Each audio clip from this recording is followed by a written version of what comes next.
disampaikan oleh narasumber kita yaitu Dr. Ahmad Alim LC MA. Baik Ustaz, gimana kabarnya Ustaz? Alhamdulillah. Alhamdulillah, kabahalukum ya khair. Alhamdulillah. Ya. Insyaallah dalam memadukan ilmu dan adab ini, ya tentunya banyak daripada pendidik ataupun orang tua yang mengeluhkan bagaimana anak-anaknya yang sudah belajar sekian tahun, bertahun-tahun sekolah, bahkan ada yang belajar di pesantren, namun masih mengeluhkan adab daripada anak tersebut. Nah, ini bagaimana untuk tips dan solusinya, dan insya Allah akan kita bahas bersama dalam program pada sore hari ini insya Allah. Pemirsa yang dimuliakan oleh Allah SWT, bagi Anda yang ingin berkonsultasi nantinya dengan narasumber kami, jangan lupa untuk menghubungi nomor interaktif kami di 0811-913-3000. Dan bagi Anda yang ingin mengirimi pesan melalui SMS, jangan lupa untuk menyertakan nama dan alamat Anda. Baik, Ustadz, silahkan Ustadz, tafadhol untuk waktunya Ustadz. Baik, bismillah, alhamdulillah, wassalatu wassalamu ala rasulillah wa ala alihi wa ashabihi wa mawala. Wala hawla wala quwwata illa billah. Allahumma anfa'na bima 'allamtana wa 'allimna ma yanfa'una wa zidna ilma. Pemirsa yang saya cintai, jadi salah satu permasalahan di dalam pendidikan itu diantaranya adalah masalah ilmu dan adab ya. Ya. Ilmu dan adab itu di dalam pendidikan Islam harus terpadu. Tidak boleh dipisahkan antara ilmu dan adab. Tidak boleh ilmu berdiri sendiri, adab berdiri sendiri, tidak boleh. Dia harus menyatu. Ya. Karena kalau orang berilmu tanpa adab, ya, itu dia akan melakukan banyak kerusakan. Ya. Dan kerusakannya tidak kecil, bahkan besar. Ya. Demikian juga orang yang ingin beradab juga harus membutuhkan ilmu. Ya. Makanya ilmu dan adab itu adalah inti daripada ilmu nafi, ilmu yang bermanfaat. Ya. Makanya di dalam doa yang biasa kita baca setiap hari, ya, itu kan kita meminta supaya ditunjukkan ihdinas siratal mustaqim, siratal ladzina an'amta 'alaihim. Ya.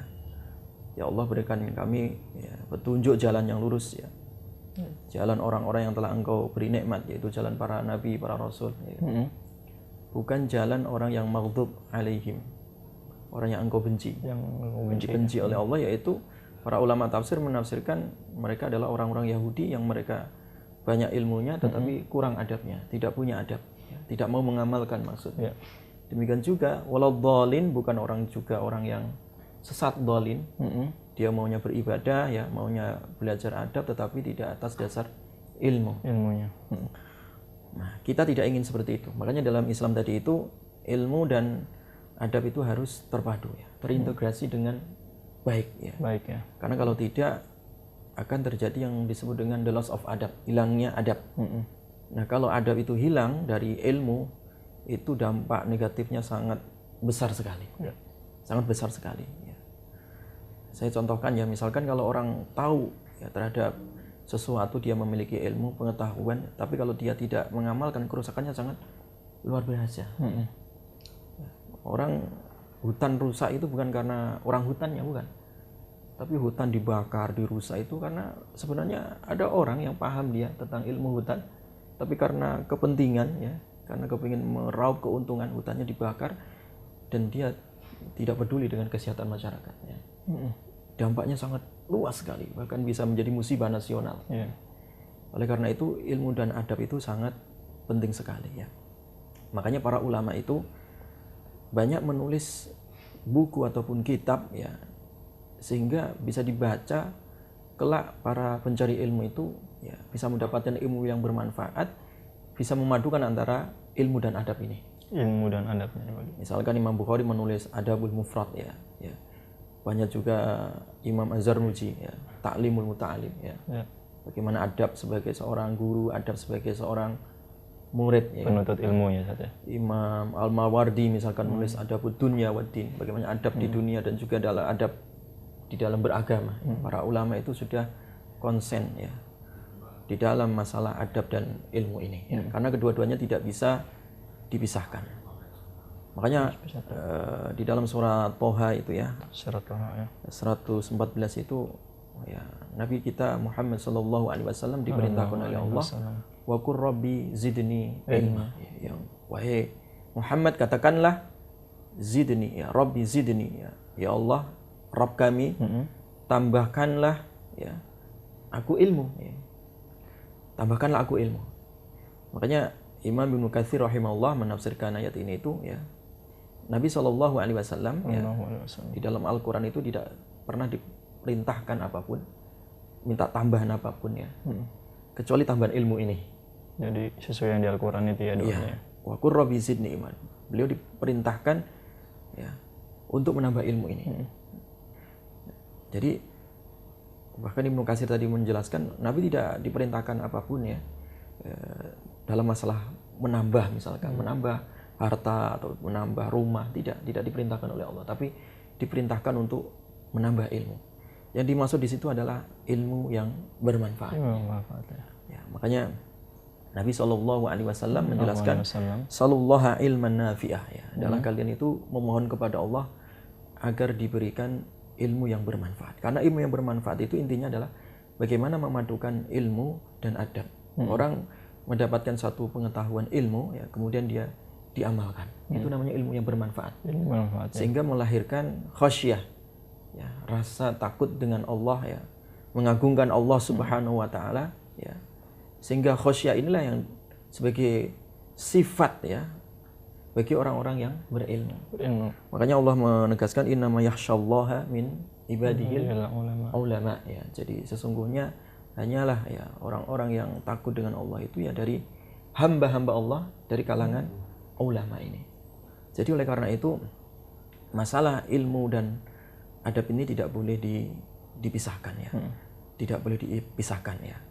Karena ketika orang itu berilmu dan juga dia beradab ya, dia itu akan melahirkan satu kebaikan-kebaikan yang sangat luar biasa. Kebaikan pada dirinya, kebaikan pada keluarganya, kebaikan pada masyarakatnya, kebaikan kepada lingkungan bangsa dan juga negaranya, bahkan seluruh manusia ya. Ketika dia bisa memadukan antara ilmu dan adab.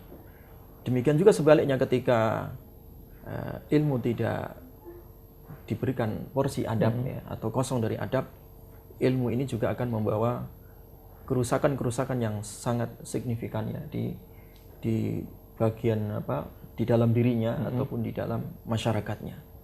Ya. Demikian juga orang yang beradab tanpa ilmu, dia akan bertambah kebalikannya saja. Kebalikannya. Makanya kalau ilmu tanpa adab ya intinya seperti pohon tanpa buah ya, tidak ada manfaatnya ya kan? Pohon tanpa buah. Bahkan karena adab ini sebenarnya adalah buah daripada ilmu. Makanya kalau kita lihat ajaran-ajaran syariat Islam itu ya, intinya kan adab itu ya. Makanya adab itu kan dijelaskan oleh Rasulullah SAW mulai bangun tidur ya kan sampai tidur kembali. Sampai tidur itu kembali. Kan, adab itu kan inti daripada pengamalan ilmu itu tadi ya. Orang mau tidur adabnya dia berdoa ya, menghadap kiblat ya kan, bersuci ya. Bangun tidur juga ada adabnya, harus baca doa. Terus ada orang makan pun ada adabnya ya. Ya, orang mau nikah ada adabnya. Semuanya inti dari ajaran Islam itu pengamalannya itu adalah adab ya. Adabnya. Nah, makanya para ulama tadi membuat satu kaidah adabud dunya wad din itu ya, bagaimana diatur ya, adab di dunia ini dan juga adab dalam masalah beragama itu diatur secara holistik, menyeluruh oleh Islam. Oleh karena itu ya, kita misalkan sebagai seorang guru ya penting memperhatikan masalah ilmu dan juga adabnya. Jangan hanya sekedar orang ya melihat ini anak cerdas misalkan, tapi akhlaknya rusak, itu juga keliru.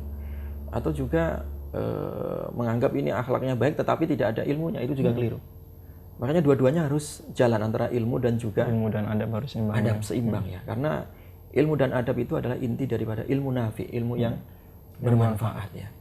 Nah, ilmu yang bermanfaat itu adalah yang kita nanti-nantikan, yang kita idam-idamkan. Dan harapan orang tua itu nanti anaknya mendapatkan ilmu yang bermanfaat. Karena ilmu yang bermanfaat itu akan membawa kebaikan di dunia dan juga kebaikan di akhirat. Jadi oleh karena itu penting bagi kita juga orang tua memperhatikan dua hal ini ya, antara ilmu dan juga adab ya.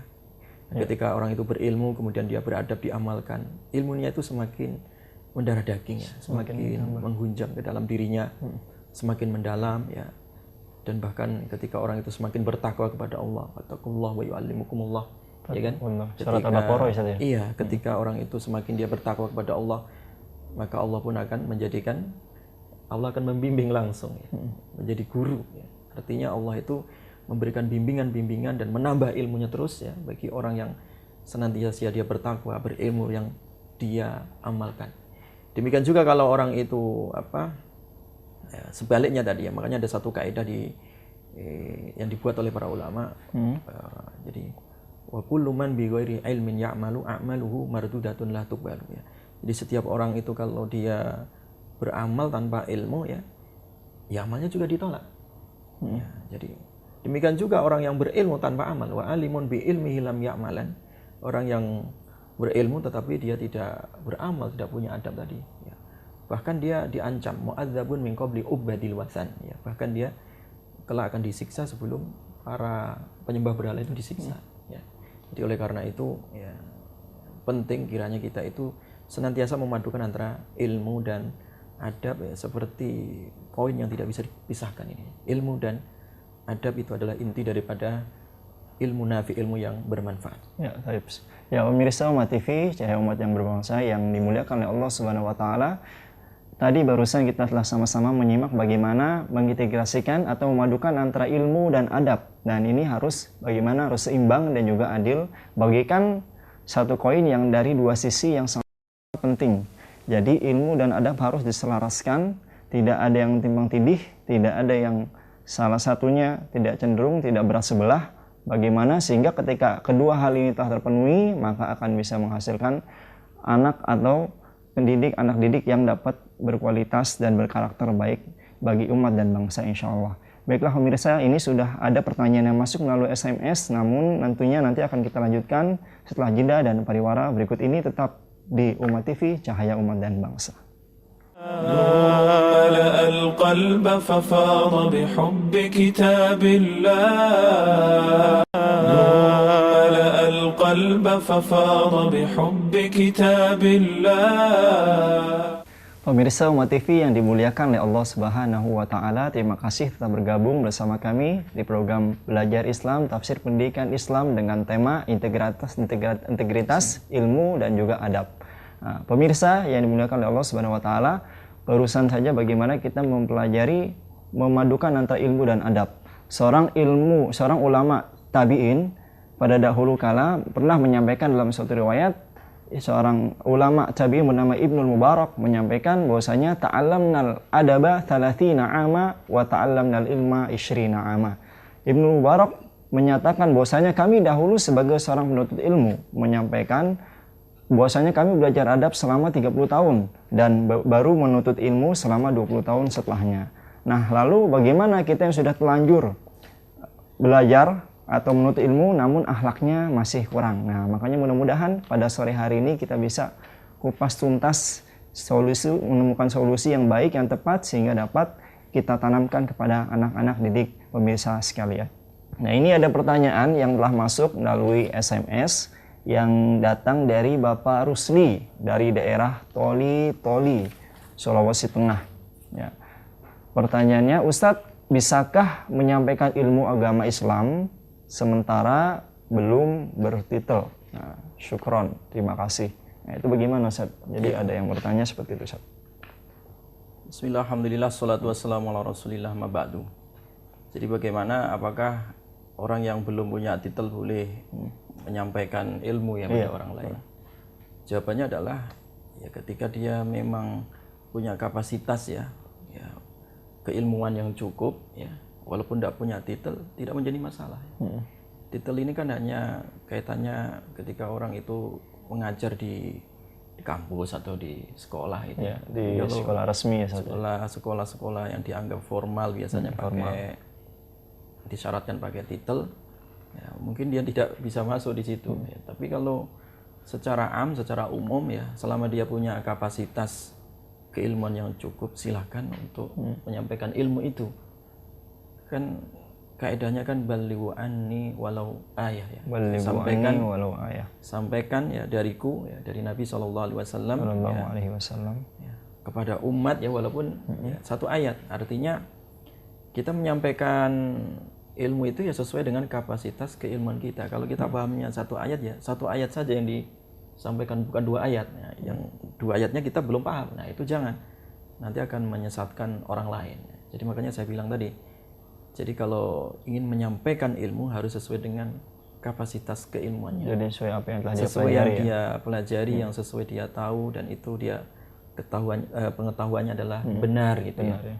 Ya, tapi kalau dia tidak tahu dan menyampaikan, nah ini nanti akan membahayakan dan juga bisa menyesatkan orang lain. Makanya salah satu adab ya, adab di dalam menyampaikan ilmu itu kan sudah diberikan beberapa gambaran ya atau kaidah oleh para ulama.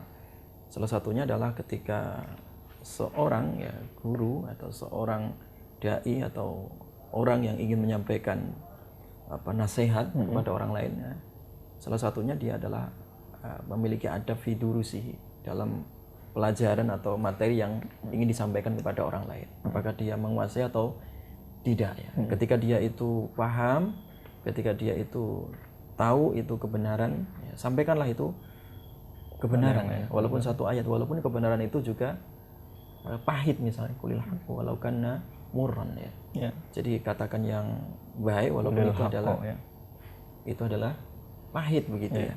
Jadi sekali lagi itu menyampaikan ilmu itu sesuai dengan kapasitas keilmuannya, bukan karena titelnya. Ya, bukan karena titelnya ya. Titel itu hanya sekedar formalitas ya, ya, bukan sebagai penentu ya.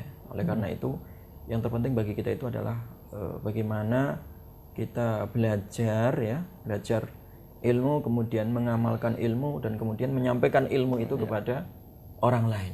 Itu yang terbaik.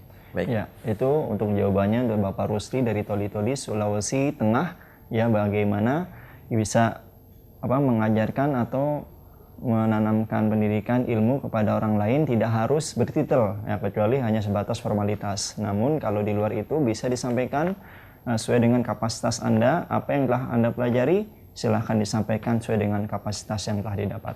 Nah, baik, mudah-mudahan dapat memuaskan ya kepada Bapak Rusli dari Toli-Toli Sulawesi Tengah. Nah ini ada pertanyaan yang kedua Ustadz, yang ditanyakan oleh Bapak Fadilah Sidrab.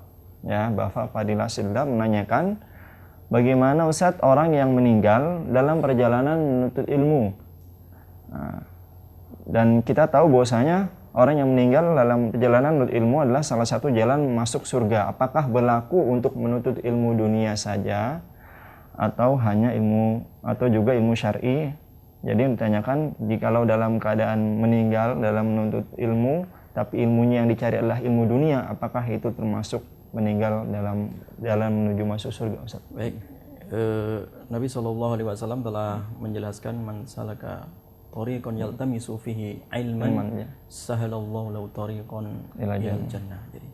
Jadi orang itu kalau dia berjalan ya menempuh ilmu ya, kemudian ya Allah Subhanahu wa taala akan mempermudah jalannya menuju surga. Alias siapa saja ya yang dia berjalan ya menuntut ilmu, kemudian dia misalkan seandainya dia wafat gitu ya, itu juga dia berada di jalan ilmu dan di jalan sabilillah, fisabilillah ya.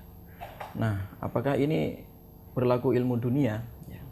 Di dalam Islam itu sebenarnya tidak memisahkan antara ilmu dunia dan ilmu akhirat. Ya. Yang ada itu adalah ilmu fardu ain dan fardu kifayah. Fardu ain dan fardu kifayah. Jadi fardu ain dan juga fardu kifayah ya.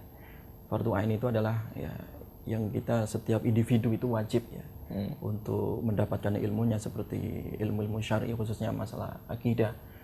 Ataupun fardu kifayah itu yang sifatnya adalah umum ya, sifatnya mencakup untuk keseluruhan masyarakat ya. Salah satu mereka ada yang menjadi wakil ya. Kita sebenarnya di dalam Islam itu ilmu kedokteran itu penting juga, walaupun orang menganggapnya ini ilmu dunia. Saya katakan tidak, karena di dalam Islam itu ya kedokteran itu sebagai ya, sarana untuk beribadah ya. Makanya saya katakan di dalam Islam itu tidak memisahkan ilmu dunia dan juga ilmu akhirat. Jadi ilmu dunia dan juga ilmu akhirat itu kedua-duanya itu dibutuhkan di dalam. Jadi kembali ke niat gitu saja. Iya, yang tergantung bagaimana niatnya.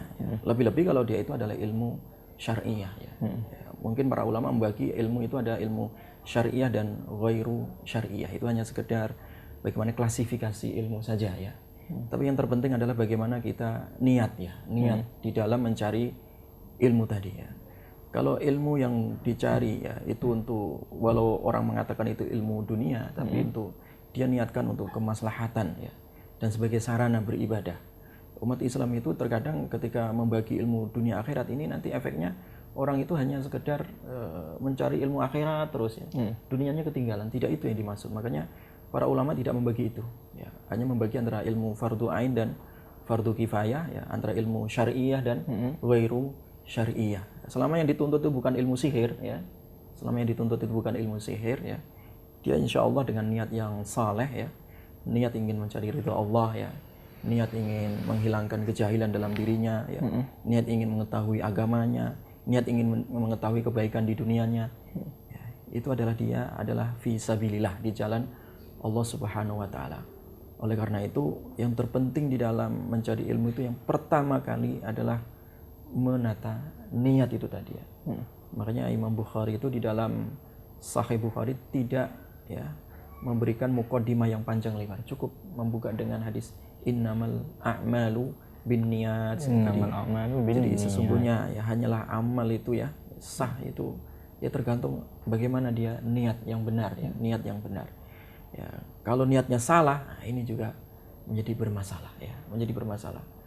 Walau toh kelihatannya itu dia mencari ilmu syar'i tetapi niatnya untuk kepentingan dunianya ya, atau untuk kepentingan harta misalkan ya, itu juga tidak dilihat oleh Allah Subhanahu wa taala. Makanya ikhlasun niyah paling pertama, mengikhlaskan niat ya, paling utama ketika kita memulai untuk mencari ilmu. Ya baik Bapak Fadilah Sidrap, jadi pertanyaannya yang tadi sudah terjawab ya insya Allah ya. Jadi insya Allah ulama tidak membagi antara ilmu dunia dan juga ilmu akhirat ya. Tinggal gimana kita niat kita, selama niat kita dalam ilmu dunia itu untuk beribadah, untuk menafkahi keluarga, insya Allah itu juga termasuk di jalan fisabilillah.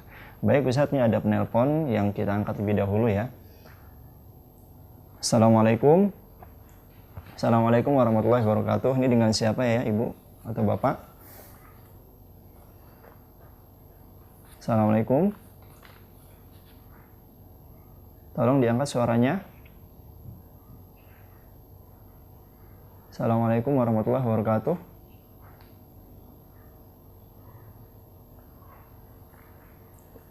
Suaranya terputus ya. Ya, terputus. Ya, baik. Silakan bagi Anda yang ingin menghubungi kami di nomor interaktif, dihubungi di 081191133000. Ya, baik, ini ada yang masuk kembali. Ya, Assalamualaikum warahmatullahi wabarakatuh. Ini dengan siapa ya?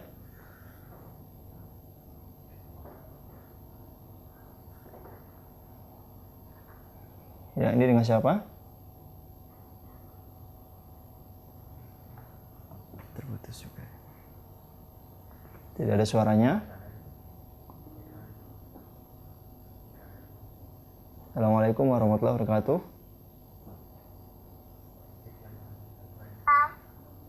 Ya, ya ini dengan siapa? Ya, Aisyah. Dengan Ibu Aisyah. Ya, dari mana Ibu? Ya, Lampung Selatan. Dari Ibu Aisyah dari Lampung Selatan. Ya, apa pertanyaannya Ibu? Ya, ini apa Bapak? Saya mau bertanya, kan saya itu menuntut syar'i, Ya. lalu mendapatkan tantangan Ya. dari keluarga sendiri. Sudah 2 tahun ini beliau selalu memerangi saya menuntut ilmu syar'i. Ya. Tapi setelah saya menuntut ilmu syar'i, misalnya saya sudah beramal, terus dia itu menyakiti masalah agama, jadi saya itu marah. Tapi kalau saya sudah marah, saya itu menyesal karena saya merasa amal ibadah saya selama ini hilang dan hancur begitu saja. Ya, Ibu langsung pertanyaannya Ibu ya, disingkat saja Ibu. Langsung pertanyaannya. Ya, saya mau bertanya, saya itu menghadapi beliau itu, saya itu terus berjuang menahan agama ini. Jadi saya itu selalu berdoa, yang saya ambil doa itu dari Al-Quran. Ya. Yaitu yang bacaannya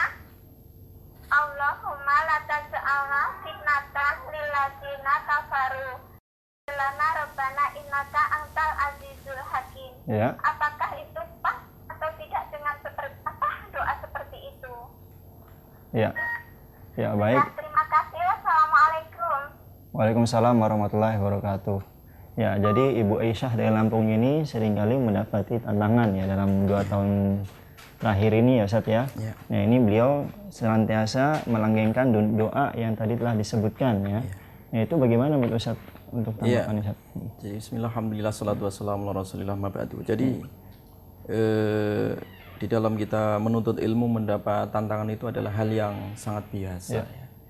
Jadi hal yang sangat biasa. Jadi tidak perlu khawatir ataupun risau.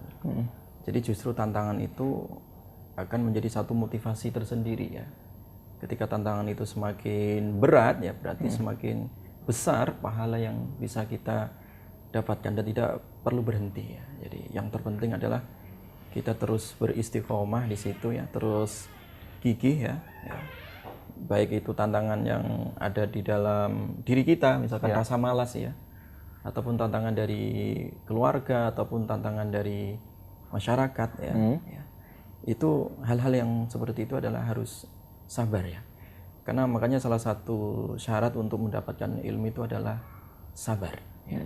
Ketika orang itu tidak sabar di dalam mencari ilmu itu, dia akan putus asa. Makanya oleh karena itu ya, kesabaran itu penting sekali ya di dalam, khususnya ketika kita itu ya menghadapi berbagai macam tantangan ya. Oleh karena itu saya sarankan tidak perlu khawatir lah ketika mendapatkan tantangan. Para sahabat dulu juga banyak mendapat tantangan ya, bahkan ketika dulu ya, para sahabat yang mereka berada di bawah tangan tuannya seperti Bilal ya, itu mereka bagaimana disiksa oleh tuannya gara-gara mereka itu ya mencari ilmu ya, ingin mendapatkan kebenaran ya, mereka berguru kepada Nabi Shallallahu Alaihi Wasallam ya. Yang terpenting adalah kita hendaklah ya sabar di dalam menghadapi tantangan itu ya, tidak perlu kita itu mundur ya dari mencari ilmu ya. Jadi yang terpenting, yang doa yang harusnya yang lebih tepat untuk dibaca itu adalah itu tadi, Rabbi zidni ilma, yang lebih tepat ya.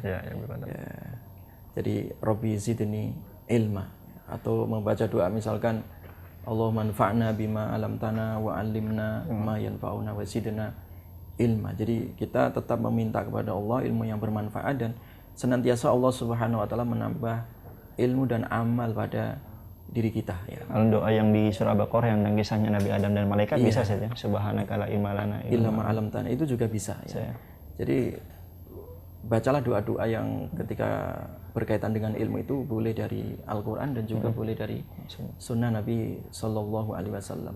Makanya yang lebih simpel tadi, lebih mudah tadi, yang langsung diperintahkan Allah tadi itu kepada Nabi, wa qur rabbi zidni ilma, itu lebih mudah lagi ya. Ya, begitu Ibu Aisyah ya, mudah-mudahan tantangan-tantangan yang dihadapi oleh Ibu Aisyah bersama keluarga bisa diberikan kemudahan dan solusi bagi ibu dan juga keluarga. Tentu biasakan dengan doa-doa yang disyariatkan oleh Allah dan Rasulullah SAW, sebagaimana disebutkan oleh Ustaz tadi, wa qur rabbi zidni ilma dalam surah Thaha ayat 114, dan juga ada subhanaka la ilma lana illa ma 'allamtana innaka antal alimul hakim. Ya, ini ada beberapa pertanyaan lalu telepon, namun kita tunggu setelah sesi yang iklan ini. Jangan beranjak dari layar kaca Anda, ya, tetap bersama Umat TV setelah jeda dan pariwara berikut ini. ملأ القلب ففاض بحب كتاب الله ملأ القلب ففاض بحب كتاب الله. Ya, pemirsa Umat TV yang dimuliakan oleh Allah Subhanahu wa taala, terima kasih tetap bergabung bersama kami di program Umat TV Cahaya Umat dan Bangsa. Alhamdulillah, barusan saja kita telah membahas bagaimana menyelaraskan antara adab dan ilmu. Dan ini sungguh beberapa ada penelpon yang sungguh tentunya tidak sabar lagi untuk bertanya. Mari kita angkat lebih dahulu untuk penanya yang berikutnya ya. Ya, Assalamualaikum warahmatullahi wabarakatuh. Ini dengan siapa? Dari Doni, Pak. Dengan Bapak siapa? Doni sama Doni, Pak. Ya, Bapak Dodi dari Sumatera Barat. Iya, Pak. Iya, silakan pertanyaannya Bapak. Kemarin itu saya ada berguru, Pak. Ya, pertanyaannya mohon disingkat ya Pak ya, pertanyaannya mohon disingkat dan terkait dengan tema ya Pak ya. Silakan Pak. Iya Pak. Oh, jadi berguru itu ajarannya tentang tarikat Pak, tentang hakikat. Kemudian saya dianjurkan berzikir 5.000 dengan lafaz Allah. Ya. Allah 5.000 dalam sehari Pak. Ya. Jadi sekarang ini pemikiran saya sering kosong. Jadi apakah salah Pak dengan masih ada keraguan saya untuk melakukannya Pak? Jadi dengan zikir-zikir bilangan-bilangan tertentu ya Pak ya? Ya, itu bilang Allah sebanyak 5.000 Pak. Ya. Ya, kemudian Dalam seharian. yang ditanyakan? Jadi apakah itu jalannya Pak dengan 5.000 satu hari, apakah itu salah nanti Pak? Ajarannya Apakah itu disyariatkan atau tidak ya Pak ya? Ya, baik begitu ya Pak ya. Ya, baik Pak Dodi, terima kasih dari Sumatera Barat. Ya, assalamualaikum warahmatullahi wabarakatuh. Ya, baik Ustadz. Jadi pertanyaan dari Bapak Dodi dari Sumatera Barat, itu bagaimana amalan-amalan yang telah tertentu, dikit-dikit tertentu dengan jumlah bilangan 5.000 sekian. Nah, itu apakah itu sesuai dengan syariat? Baik, bismillah, alhamdulillah, salatu wassalamu ala rasulillah, amma ba'du. Makanya sebenarnya ketika kita ingin mencari ilmu itu, salah satu sisi yang terpenting diperhatikan adalah mencari guru juga ya. Makanya jangan sampai salah mencari guru juga ya. Jadi mencari guru juga harus tepat ya? Harus tepat ya, karena terkait dengan ajaran ya, ataupun pelajaran yang akan disampaikan kepada sang murid ya. Makanya memang banyak ya sekarang ajaran-ajaran yang sebenarnya tidak disyariatkan ya, tapi itu populer ya, di masyarakat ya. Misalkan orang disuruh melakukan ini, melakukan itu, ini sekian ribu kali, 5.000 kali, 5.000 nanti kali. dinaikkan 10.000, Takbir 15.000 dan seterusnya ya. Sebenarnya tidak ada ajarannya ya. Jadi artinya sebenarnya ketika kita itu belajar ya, dan belajarnya itu benar ya, itu orang itu cukuplah dengan zikir-zikir yang diajarkan oleh Nabi Shallallahu Alaihi Wasallam, itu sudah sangat cukup sekali ya. Belum lagi kalau kita membaca doa-doa, zikir-zikir dalam Al-Quran itu kan sangat banyak sekali ya, zikir-zikir ya.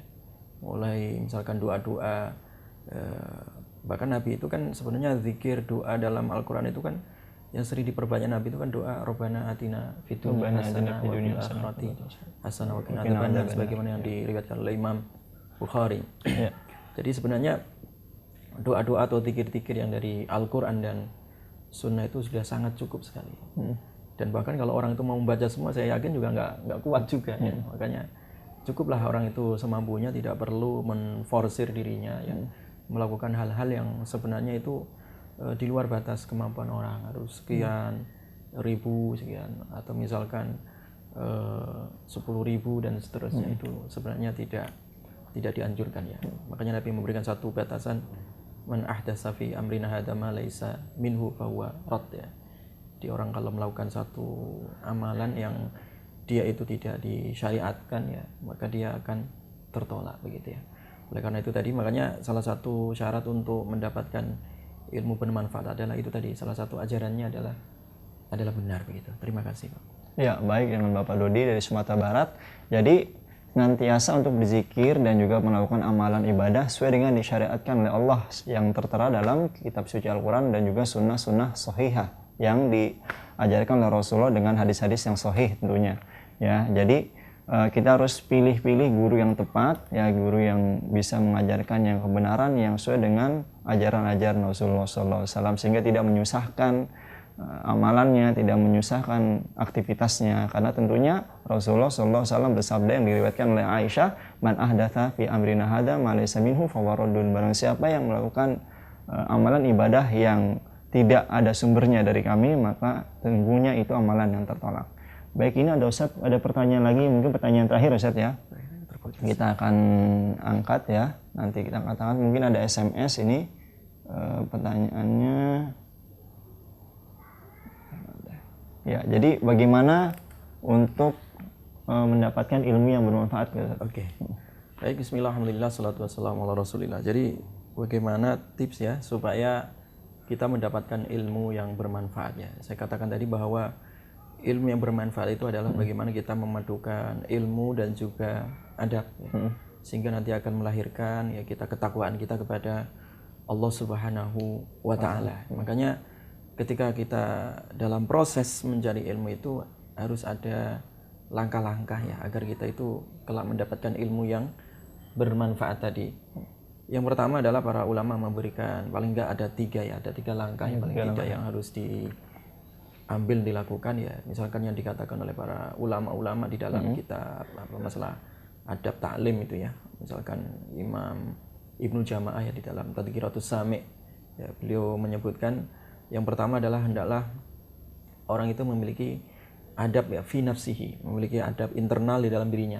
Pada dirinya dia punya adab. Artinya adab terhadap dirinya itu artinya kita pertama kali di dalam mencari ilmu itu menata niat dulu. Niat yang ikhlas ya karena Allah, bukan karena supaya dapat jabatan, bukan karena supaya dapat uang banyak, dapat pekerjaan, bukan itu. Ya, memang kita benar-benar ilmu itu ya kita karena Allah Subhanahu wa taala ya. Kemudian kita juga ketika dalam proses mencari ilmu itu di dalam diri kita itu harus senantiasa menjaga ya al-wara ya, bagaimana kita menjaga kesucian hati ya, meninggalkan hal-hal yang haram, meninggalkan hal-hal yang maksiat ya, karena maksiat atau hal-hal yang haram itu menghalangi seseorang dari mendapatkan ilmu. Makanya Imam Syafi'i rahimahullah pernah curhat kepada gurunya Imam Waqi' Ibnu Jarrah ya. Beliau mengatakan syakautu ila waqi'in su'al khifdi fa arsyadani ila tarkil ma'asi ya. Fa inna ilma nurun ya wa nurullahi la yu'ta lil 'asi. Jadi aku pernah curhat kepada guruku ya ketika maksiat itu ternyata kok membuat hati itu gelap gitu ya. Jadi membuat hafalan itu menjadi rusak ya kan. Maka guruku memberikan satu nasihat ya, Imam Waqi' bin Jarrah tadi memberikan nasihat agar meninggalkan maksiat ya, karena ilmu itu adalah cahaya dan cahaya Allah itu dia akan diberikan kepada orang yang bermaksiat tadi. Ini adab terhadap dirinya sendiri, itu penting sekali. Yang kedua, adab terhadap gurunya ya. Makanya di dalam mencari ilmu itu harus memiliki adab kepada guru, tidak boleh kita itu sombong di atas guru kita. Makanya dalam Al-Qur'an itu kan disebutkan bagaimana kita diajari adab ya. La tarfa'u asfatakum fawqa sautin nabi. Ya, ketika para sahabat itu diajarkan pada ketika mereka bermajelis ya dengan Rasulullah sallallahu alaihi wasallam, maka janganlah kalian terlalu meninggikan suara, volumenya jangan ditinggikan melebihi volume suara Nabi sallallahu alaihi wasallam. Itu kan adab ya, diajarkan. Dan lebih-lebih apalagi kalau orang itu sombong, nah itu lebih lagi bahaya ya. Oleh karena itu adab kepada guru itu sangat penting sekali. Kita bisa membaca bagaimana sejarah para ulama kita itu, bagaimana adab mereka kepada sang guru ya. Bahkan Imam Syafi'i itu saya baca sejarahnya itu, beliau itu ketika membuka kertas saja begini, tidak berani mengeluarkan suara yang keras ya. Ketika membuka lembaran kitab bukunya itu aja pelan-pelan karena menghormati agar tidak mengganggu konsentrasi guru ya di majelis ya. Kemudian yang berikutnya adalah adab fidurusihi ya, adab terhadap pelajarannya. Jadi setelah adab kepada dirinya, adab kepada gurunya, adab juga kepada pelajarannya ya, mata kuliahnya atau bukunya ataupun pelajaran yang sedang dia dalami, itu paling tidak kita juga harus selain membaca dan juga harus murojaah ya, selain membaca dan juga murojaah artinya dibaca ulang ya, kemudian dikaji terus ya. Tidak pernah berhenti mengkaji, tidak pernah berhenti ya untuk membaca ya. Karena membaca itu bagian adab di dalam mencari ilmu. Makanya tidak boleh orang mencari ilmu itu malas, karena malas itu juga akan menghalangi orang untuk mendapatkan ilmu. Jadi paling tidak 3 hal itu tadi ya yang harus dipegang, adab terhadap dirinya ya, adab terhadap gurunya dan juga adab terhadap pelajarannya, sehingga dia insya Allah akan mendapatkan ilmu yang bermanfaat. Dan jangan lupa dia senantiasa berdoa kepada Allah agar diberikan ilmu yang bermanfaat tadi ya, sebagaimana yang saya jelaskan tadi, Allahumma anfa'na bima 'allamtana wa 'allimna wa yanfa'una wa zidna ilma ya. Ya Allah, berikan manfaat ya terhadap ilmu yang telah Engkau ajarkan dan ajarkan aku dari ilmu yang bermanfaat dan tambahkan ilmu yang bermanfaat. Itu adalah doa-doa yang penting yang harus kita baca terus sehingga kita diwarisi oleh Allah ilmu yang bermanfaat tadi. Ya, jadi untuk ilmu yang bermanfaat itu ada beberapa hal ya Ustaz ya. Ada tiga hal, yaitu menata niat yang harus diperhatikan. Bagaimana kita dari awal kita harus menata niat ya, sebagaimana hadis Nabi innamal a'malu bin niyat. Bagaimana sesungguhnya setiap pekerjaan, setiap perbuatan itu harus sesuai dengan amalan niatnya. Ya, kemudian yang kedua, bagaimana kita menjaga kesucian hati. Kesucian hati jauh daripada maksiat, sebagaimana tadi kisahnya Imam Asy-Syafi'i dengan gurunya, beliau selalu menjaga dari hal-hal maksiat itu sendiri. Ya, sebelum kita lanjutkan untuk di akhir sesi ini ada pertanyaan yang telepon yang masuk dari tadi ya. Kita angkat terlebih dahulu Ustaz ya.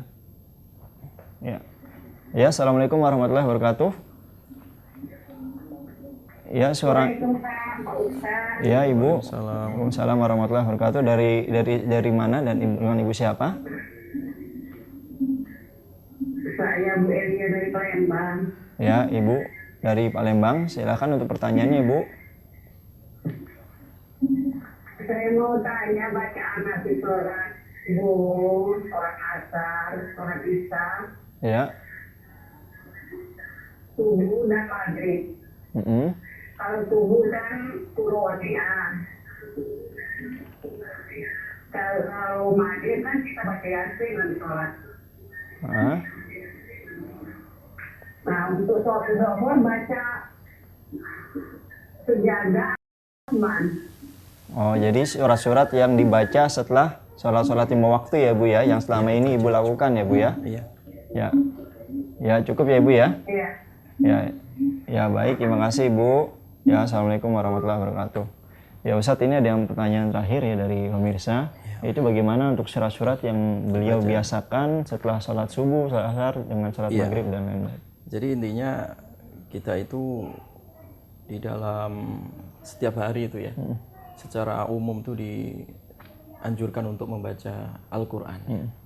Ya, membaca Al-Quran itu secara umum ya, jadi secara umum tidak ada kekhususan misalkan ya. Jadi misalkan para sahabat itu hanya membaca Al-Quran, mereka itu punya membaca itu ya istilahnya tidak ada pengkhususan khusus, misalkan harus misalkan habis duhur baca surat Kahfi misalkan atau Al-Waqiah ya. Tapi yang ada di dalam hadis itu misalkan kalau Nabi SAW mengkhususkan ayat atau surat-surat tertentu itu ada beberapa hadisnya, misalkan kalau Nabi pada sholat subuh gitu ya, subuhnya hari Jumat membaca surat Sajdah sama surat Al-Insan misalkan ya, dan itu ada beberapa. Kalau kita mau mengkhususkan harus ada yang dalil yang mengkhususkannya. Atau kalau mau malam Jumat membaca surat Kahfi itu memang ada dasar ya, dasar dalilnya ya. Tapi kalau memang tidak ada dasar dalilnya ya secara umum aja ya, secara umum saja baca Al-Quran secara umum, silahkan ya, mau baca surat apa saja ya, habis duhur silahkan, habis asar juga silahkan, habis maghrib, pokoknya setiap hari membaca Al-Quran begitu ya. Mau 1 juz, 2 juz silahkan sesuai dengan kemampuan. Kalau mau mengkhususkan membaca surat tertentu harus dibutuhkan tadi dalil yang mengkhususkannya. Ya, barangkali itu Bu ya. Yang terpenting adalah bagaimana kita itu ya membaca Al-Quran ya, kalau bisa kita istiqomah bisa sampai menghatamkan ya silahkan ya. Kalau mau mengkhususkan ayat-ayat tertentu harus membutuhkan dalil tertentu juga. Ya, baik Ibu. Jadi untuk mengkhususkan ayat-ayat tertentu atau surat tertentu yang dibaca setelah maghrib, setelah sholat-sholat lima waktu, itu juga membutuhkan dalil yang khusus. Kecuali apa yang sudah disyariatkan oleh Rasulullah SAW, seperti membaca surat As-Sajdah dan juga surat Al-Insan dalam sholat subuh di waktu Jumat, dan juga surat Al-Kahfi misalnya pada hari Jumat, dan juga surat-surat lainnya yang sudah tertera dalam sunnah-sunnah sahihah. Nah, baik. Ini Ustaz, udah 1 jam tidak terasa, namun pertanyaan masih banyak yang menelpon dan juga ada beberapa SMS yang masuk yang mungkin tentunya kita tidak bisa menjawab semuanya ya. Nah, jadi untuk kesimpulannya ini gimana Ustaz? Baik, kita simpulkan tentang tema masalah bagaimana kita memadukan ya ilmu dan adab ya. Jadi kesimpulannya adalah bahwa orang yang berilmu itu harus beradab ya. Orang beradab juga harus berilmu. Jadi Orang kata yang berilmu harus adab beradab dan dan adab ilmu harus itu tidak berilmu. bisa Ya. dipisahkan. Karena dengan ilmu dan adab itu akan melahirkan ilmu yang bermanfaat. Ketika orang itu ya mendapatkan ilmu bermanfaat, dia akan semakin dekat dengan Allah Subhanahu wa Ta'ala, dan semakin dia hidupnya itu semakin positif ya, semakin hidupnya itu semakin memberikan manfaat kepada orang lain ya. Nah, oleh karena itu ilmu yang bermanfaat inilah yang senantiasa kita mencari dan kita minta kepada Allah Subhanahu wa Ta'ala. Karena kebaikan ada di dalam ilmu yang ilmu nafi tadi, ilmu yang bermanfaat. Dan kita juga berlindung dari Allah Subhanahu wa Ta'ala agar dihindarkan dari ilmu yang tidak bermanfaat. Ilmu yang tidak bermanfaat itu adalah ilmu yang semakin menjauhkan kita dari Allah Subhanahu wa Ta'ala. Setinggi apapun ilmu itu, kalau itu adalah menjauhkan dari Allah, itu adalah ilmu yang tidak bermanfaat. Sehebat apapun di mata manusia ya, ilmu itu dianggap akan membawa kemajuan ya, tetapi tidak membawa ketakwaan ya, itu juga tidak disebut sebagai ilmu yang bermanfaat. Sekali lagi, ilmu dan adab harus dipadukan dan tidak boleh dipisahkan. Demikian. Ya, baiklah pemirsa Umat TV, barusan kita sama-sama menyimak selama 1 jam ke depan bahwasanya ilmu dan adab itu harus disatukan dan tidak boleh dipisahkan antara satu dengan yang lainnya. Karena untuk menjadi manusia yang berilmu, dia pun harus beradab. Sebaliknya, untuk bisa menjadi manusia yang beradab, dia pun harus berilmu. Ya, baik, mudah-mudahan pada sore hari ini materi yang telah kita dapatkan dapat bermanfaat bagi diri kita, bagi keluarga dan juga bagi masyarakat luas. Dan tentunya kami dan juga saya Abdul Ilham mohon maaf mewakili kru dan kerabat kerja Umat TV bagi Anda atau pemirsa yang telah mengirimi SMS dan juga telah menelpon, sedangkan kami tidak mengangkat teleponnya untuk pertanyaan. Mohon maaf yang sebesar-besarnya. Dan akhirnya kami tutup dengan membaca doa kafaratul majelis. Subhanakallahumma wabihamdika asyhadu an la ilaha illa anta astaghfiruka wa atubu ilaik. Assalamualaikum warahmatullahi wabarakatuh. Waalaikumsalam warahmatullahi wabarakatuh.